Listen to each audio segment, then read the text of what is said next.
Hi everyone. If you don't know, dictionary.com is one of the oldest URLs on the web. We have 50 million users on desktop and 24 million on mobile. We're a top 50 site and mobile property. And I'm here today not to sell you on dictionary.com, but really to tell you our success and how we got there in mobile. We have a pretty big presence. We have 70 million downloads across all of the platforms. We made a commitment about 4.5 years ago that we were going to be in it.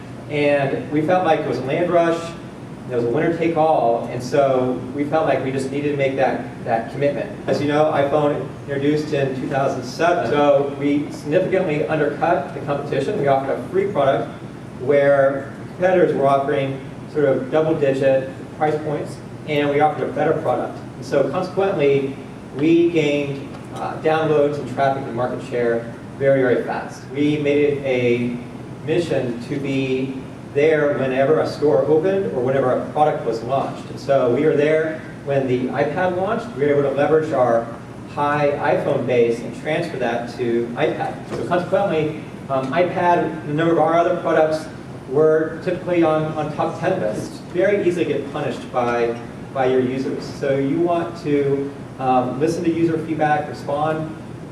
Nothing sort of compares, all the marketing tactics that I'm going to mention after this, nothing compares with just introducing a solid product, having a position in the market, offering something that's differentiated, and a real value proposition to the user. App Store optimization.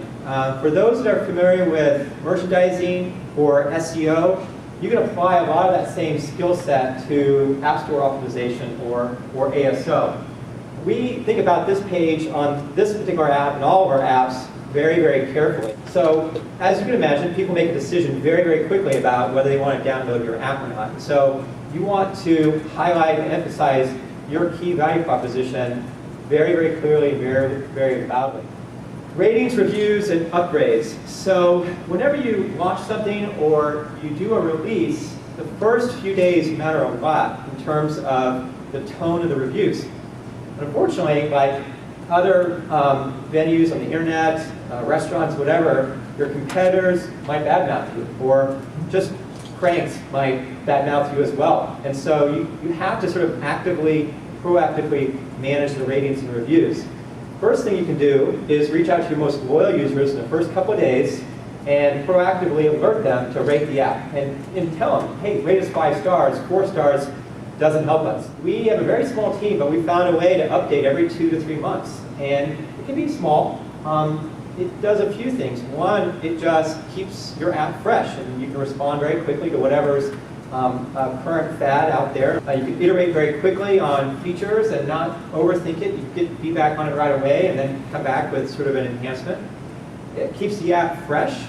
And then finally, it just reminds users that you're on their phone. It's easy to get buried, especially with folders, to get buried on the app with all the hundreds of apps that we all have on our phone. An update is just to remind people that you're there.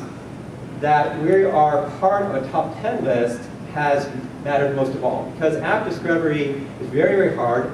Consumers are looking for those top 10 lists of things and apps they should have on their phone, and so they rely on these articles. And so my advice to you is to, however you can, pick a narrow market, whatever, but just be, number one, be top 10 within that narrow category, use case, demographic, whatever, so that someone puts you into a top 10 list. For paid apps in particular, sometimes you want to keep a high number of units downloaded because that's what the App Store looks for. And so, you may take a little bit of a haircut on the revenue if you keep the volume high.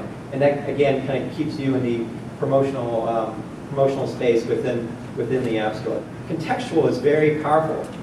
So when someone looks something up, you present something to them that's relevant to what they looked up. And we've seen a very high adoption conversion to those items. It is a tough climb to get up there. You really need to stay in the front. You need to commit to this. Either you do it or you don't.